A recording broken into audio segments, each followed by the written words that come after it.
L'homme est toujours en quête de liberté. Chacun d'entre nous rêve de devenir parfait, séduisant, fort et harmonieux. Mais, paradoxalement, rares sont ceux qui y parviennent. Ceux qui y parviennent restent à jamais dans la mémoire de la postérité. Qu'est-ce qui nous empêche d'approcher l'idéal? La réponse est simple, nos propres pensées. Tout d'abord, celles qui sont cachées dans les profondeurs de notre subconscient. Elles sont si profondément enfouies que ce n'est que parfois, en analysant telle ou telle situation, que l'on peut deviner quelle pensée nous a poussé à telle ou telle action. Invisiblement, elles nous contrôlent comme des marionnettes. On pourrait dire que nous ne sommes que des robots, obéissant aux ordres de notre propre esprit. Ce processus est imperceptible. Toute pensée qui traverse notre esprit peut nous soumettre à son pouvoir. En sommes-nous conscients? Absolument. Ce n'est pas sans raison que l'on dit « les pensées contrôlent notre esprit », et donc nous. Les pensées sont projetées vers l'extérieur et nous poussent à agir d'une certaine manière. Vous en voulez la preuve? Rappelez-vous l'expression « nous sommes les esclaves de nos désirs ». Nos désirs sont un exemple clair de la manière dont les pensées contrôlent une personne. Imaginons que j'ai l'idée d'acheter une voiture. En y revenant sans cesse, je nourris cette pensée, la rendant plus forte.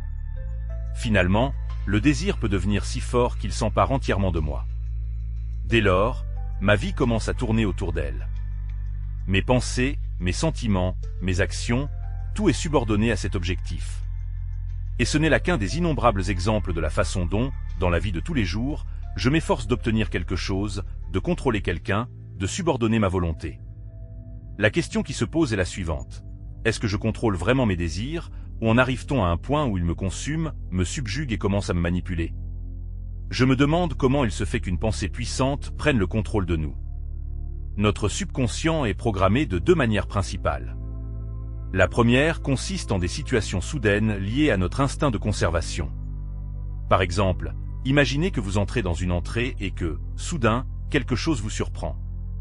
Une puissante décharge d'adrénaline associée à cet événement fixe instantanément et intentionnellement dans votre mémoire qu'il est dangereux de franchir cette entrée. La prochaine fois que vous franchirez le seuil, vous vous crisperez involontairement, vous aurez peur et vous renforcerez votre peur. La deuxième méthode consiste à répéter la même pensée ou la même émotion. Nous entretenons constamment un dialogue interne, consciemment ou non. Par exemple, lorsque nous discutons avec des amis, nous parlons souvent des prix, du fait que la vie est devenue plus chère, du peu que nous gagnons et du manque d'argent. En se plongeant dans de telles discussions, on risque de renforcer des attitudes négatives. La vie est un combat, il n'y a jamais assez d'argent, le gouvernement n'est pas capable de faire quoi que ce soit, etc. Il est important de comprendre que ces pensées ne sont pas de simples mots, mais qu'elles ont une force puissante. Peu à peu, elles s'inscrivent dans votre réalité et la façonnent à votre image. Vous commencez vraiment à éprouver des difficultés financières, la vie se transforme en une série d'épreuves. Et même si la situation s'améliore, que la prospérité s'installe, que le gouvernement change, ces croyances ne bougeront pas, car elles sont déjà bien ancrées dans le subconscient. En ressassant sans cesse la même pensée, vous l'envoyez au plus profond de votre subconscient. Elle y prend racine, gagne en indépendance et commence à contrôler vos actions et vos décisions. La pensée se matérialise et se projette dans le monde extérieur. Pour protéger son fils du gaspillage, une femme répondait constamment à ses demandes d'argent « Nous n'avons pas d'argent ». Au fil du temps, elle s'est soudain rendue compte que les fonds s'étaient effectivement taris. Grâce à son expérience du travail sur les formes pensées, elle a cessé d'utiliser cette phrase et a changé le cours de ses pensées. La situation financière s'est rapidement améliorée. Nos pensées, qu'elles soient conscientes ou cachées dans les profondeurs de notre subconscient, font partie intégrante de notre être. Elles façonnent notre perception du monde et déterminent notre attitude à son égard. Chaque événement passe à travers le prisme de nos propres croyances, comme si nous portions des lunettes aux dioptries et aux teintes différentes. Cependant, ce processus se déroule sans que nous nous en rendions compte, à moins que nous n'ayons appris à le reconnaître. La seule façon de remarquer qu'une pensée a pris le dessus est de prêter attention aux événements de notre vie. Manifestations extérieures de nos attitudes internes, ils servent de miroir à notre conscience. Si quelque chose commence à nous arriver régulièrement, c'est un signe clair qu'une certaine pensée a pris le dessus et a commencé à façonner notre réalité. Notre perception du monde, colorée par certaines attitudes, telles que « j'ai des difficultés financières », est continuellement alimentée par des confirmations de cette idée. Nous sommes sans cesse confrontés à des manques d'argent et nous nous concentrons uniquement sur ces situations. Cette pensée, qui gagne en force, commence à façonner notre réalité, attirant des événements similaires et recevant de plus en plus de confirmations de sa véracité. Un cercle vicieux apparaît. Il semble que la pensée ait son propre esprit, qu'elle se développe et se renforce. Et c'est le cas. Dans certains cas, une pensée incontrôlée prend des proportions incroyables, se transforme en obsession et conduit à un état d'obsession. Le pouvoir dans cette vie découle uniquement du pouvoir de la pensée. Bien sûr, on pourrait dire que l'argent donne le pouvoir, mais je me permets de ne pas être d'accord. L'argent n'est qu'un instrument soumis à la volonté de l'esprit. Si nous voulons acheter quelque chose, nous nous efforçons de gagner la somme nécessaire. Si nous décidons d'aider notre prochain, nous lui donnons un coup de main, y compris financier, s'il en a besoin. Hélas, même les mauvaises actions sont souvent commises pour des motifs égoïstes, et l'argent devient un instrument du mal. L'argent n'est donc pas une fin en soi, mais un outil, subtil et multiforme, d'interaction avec le monde extérieur et avec soi-même. Comment se fait-il que, si souvent, ce que nous voulons nous échappe? La réponse est simple, nous n'avons pas une idée claire de nos véritables désirs.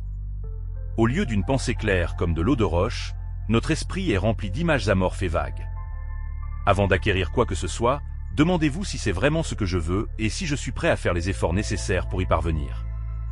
J'ose dire que si vous ne possédez pas encore un objet dont vous rêvez depuis longtemps, c'est que vous n'avez pas encore décidé si vous en aviez vraiment besoin.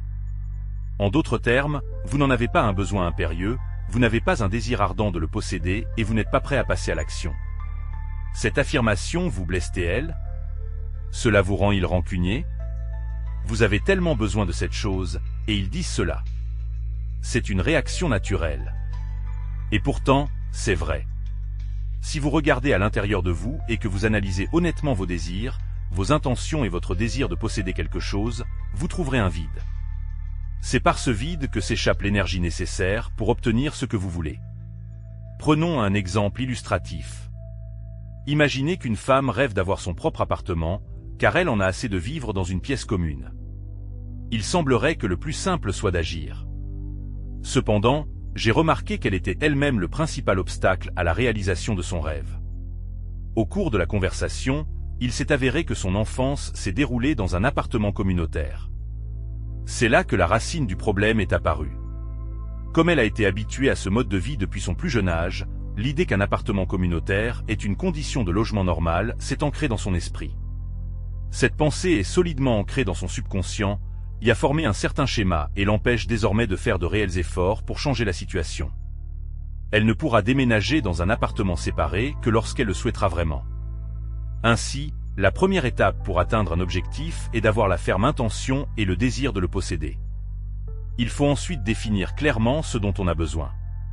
Traiter une pensée, c'est comme tailler une pierre précieuse. Chaque facette doit être soigneusement polie pour révéler au monde sa véritable valeur. Rappelez-vous, mon ami, combien de fois vous avez fait des achats inutiles dans votre vie? Une chemise, un pantalon, etc. Tout a commencé par un simple désir de renouveler votre garde-robe. Une personne de votre entourage vous a proposé une option, mais vous vous êtes vite rendu compte que ce n'était pas la même chose. Quelque chose ne vous convenait pas, ne vous allait pas. La raison en est que le diamant de votre pensée n'a pas été taillé. Vous n'avez pas clairement défini votre besoin, et au lieu d'une image claire dans votre esprit, il n'y avait qu'un nuage amorphe de désir. En conséquence, l'achat a été envoyé dans un coin éloigné, pour ne pas gêner vos yeux et ne pas provoquer d'émotions négatives. Supposons que vous ayez besoin d'un nouveau costume. Dans ce cas, réfléchissez scrupuleusement à son style, imaginez où et à quelle occasion vous le porterez, déterminez la texture du tissu, la taille, la couleur et d'autres paramètres. Posez-vous un maximum de questions sur ce que vous souhaitez obtenir comme résultat. Rappelez-vous, plus l'image de l'objet désiré est précise, plus les émotions positives liées à sa possession seront vives. Ce principe s'applique à toute chose, qu'il s'agisse d'un objet matériel ou de quelque chose d'éphémère, comme les relations entre les personnes. Je le répète, si nous n'avons pas quelque chose, c'est uniquement parce que nous ne le voulons pas vraiment, ou que nous ne sommes pas prêts à faire des efforts, ou que nous n'avons pas une idée claire de ce dont nous avons besoin. La pensée est l'énergie qui façonne la réalité qui nous entoure. Elle représente également notre karma. il est important d'être attentif à ses pensées. De plus, il est nécessaire de comprendre quand passer d'une pensée à une autre afin de ne pas alimenter les pensées négatives. L'essence du karma est la suivante. S'il y a une pensée, qu'elle soit dans le subconscient ou à la surface, il y a une action. La présence d'une action entraîne inévitablement des conséquences.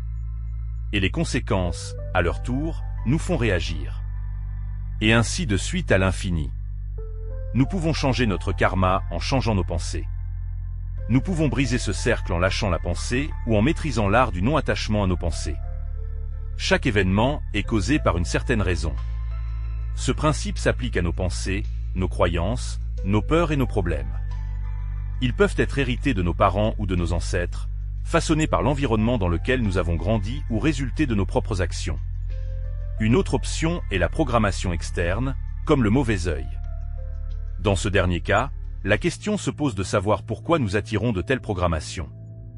Pourquoi le mauvais œil n'affectait-il pas tout le monde, mais seulement certaines personnes? Cela s'explique par la présence de certaines pensées, peur chez une personne, qui affaiblissent son système de défense et rendent son champ d'énergie vulnérable à l'énergie du mauvais œil de quelqu'un d'autre. En principe, les peurs nous affaiblissent toujours. Par exemple, si vous avez peur de tomber malade, le champ de protection s'affaiblit à cet endroit du corps et les agents pathogènes peuvent y pénétrer. La peur de la maladie a un effet négatif sur le système immunitaire. La peur affecte donc à la fois le corps physique et le champ énergétique humain. Si vous pensez que vous n'avez jamais souffert d'une telle chose, mais que vous tombez quand même malade, il y a une explication simple à cela aussi. Dans ce cas, vos pensées et vos peurs à l'égard de vous-même et du monde qui vous entoure vous ont progressivement conduit à cet état. Dans l'annexe à la fin du livre, vous pouvez voir comment cela se produit. En fin de compte, c'est la pensée qui crée la situation en question, et nous devons apprendre à gérer ces situations. Cette pensée nous appartient. La leçon que nous apprenons est de surmonter la situation, d'en tirer des leçons et de devenir plus fort et plus sage. Si vous pensez trop souvent que vos échecs sont dus à des erreurs commises dans des vies antérieures, vous risquez de tomber dans un autre piège. Il est inhérent à l'être humain de ne pas garder la mémoire des incarnations antérieures ou des destins des ancêtres. Donc, en nourrissant de telles pensées, vous risquez de vous sentir impuissant face aux difficultés. La question des vies antérieures n'a, à mon avis, aucune valeur pratique, car dans la plupart des cas, elle ne fait que masquer la véritable cause du problème, semer la confusion et ôter la force d'agir de manière indépendante. Les lois de cette vie sont telles que vous êtes en mesure de surmonter tous les obstacles, quelle que soit leur source ou leur responsable. Agissez avec détermination et l'aide viendra sûrement. Toutes les situations dans lesquelles nous nous trouvons sont des leçons destinées à notre développement. Si nous n'avons pas consacré suffisamment d'efforts à un problème particulier, celui-ci nous hantera jusqu'à ce que nous ayons tiré les leçons qui s'imposent. Mais une fois que nous l'aurons apprise, l'aide apparaîtra immédiatement et la situation se résoudra d'elle-même. Et le problème ne se reproduira plus jamais. L'étape suivante de l'apprentissage commence. C'est la clé pour comprendre comment faire face aux difficultés et à la maladie. Le principe de notre interaction avec le monde qui nous entoure peut être comparé à une bande de Mébius. Prenez une bande de papier et collez-en les extrémités, en ayant préalablement retourné l'une d'entre elles. Placez ensuite votre doigt à l'intérieur de la bande et commencez à le déplacer le long de la surface. Au bout d'un certain temps, vous constaterez que vous êtes à l'extérieur sans croiser les bords de la bande. Quand cela s'est-il produit? Vous ne pourrez pas déterminer le moment exact de la transition. Lorsque vous ferez le voyage de retour, vous vous retrouverez à l'intérieur. Il est impossible de fixer le moment où nous passons de l'intérieur à l'extérieur et vice-versa. C'est ainsi que je pense que notre moi intérieur et le monde extérieur interagissent. C'est ainsi que fonctionne la pensée, qui se matérialise de l'intérieur vers l'extérieur. La pensée n'a pas de frontières, elle est présente simultanément à l'intérieur et à l'extérieur, seulement sous la forme d'une situation, d'un problème, d'une forme physique. En étudiant les manifestations extérieures, on peut comprendre ce qui se passe dans l'âme humaine. La pensée a la capacité étonnante d'attirer à elle ce qui lui ressemble, comme un aimant. Bien que la puissance de cette attraction ne puisse pas encore être mesurée scientifiquement, son influence sur notre vie est indéniable. Si nous observons attentivement, nous pouvons voir comment nos pensées façonnent notre réalité. On peut dire que ce magnétisme de la pensée est le karma même qui nous accompagne invisiblement tout au long de notre vie. Nos croyances et nos pensées dominantes attirent à nous des situations pertinentes. En analysant les événements dans lesquels nous nous trouvons, nous pouvons mieux comprendre notre monde intérieur, identifier les croyances limitantes et les changer pour éviter de répéter des scénarios indésirables à l'avenir.